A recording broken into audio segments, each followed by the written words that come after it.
Observez la façon dont la caméra se déplace de plan en plan, nous permettant d'enchaîner les points de vue sans aucune coupure. C'est ce qu'on appelle le staging, ou mouvement de caméra en français. Dans Indiana Jones, c'est une façon d'introduire par le symbole, ici son chapeau, un personnage que l'on attend. Mais les mouvements de caméra peuvent également exprimer de manière plus ou moins évidente les rapports de force par exemple. Dans Old Boy, Park Chan-wook s'inspire du jeu vidéo pour filmer cette scène de combat. Ce point de vue de profil permet de quantifier le nombre d'adversaires à vaincre, mais également d'indiquer de manière évidente la direction que le protagoniste doit suivre. Les mouvements de caméra dictent également le ton et le rythme de la scène. Dans Singin' in the Rain, après que Gene Kelly ait obtenu un rendez-vous, il se met à danser au même moment.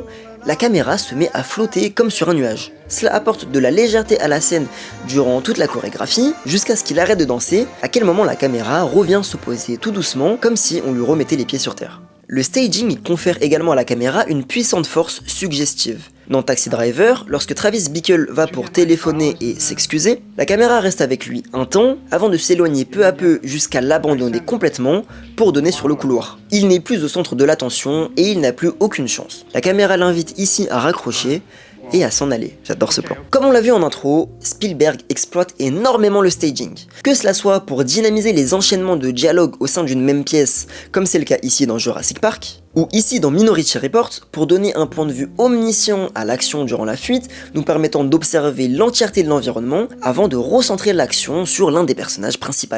Ici, dans Tintin, grâce au suivi de la caméra, il arrive à concentrer toute la tension et le dynamisme de la scène, ou encore dans La Guerre des Mondes pour exprimer le chaos et l'échelle de la catastrophe, soulignant l'impuissance de nos personnages face à l'action. Je me suis concentré sur le staging, mais dans la plupart des exemples, un bon staging va avec un bon blocking, c'est-à-dire le déplacement des acteurs dans la scène. Les deux représentent un travail difficile et minutieux. Il y a d'ailleurs une petite vidéo sur le blocking qui arrive. J'espère que ça vous a plu.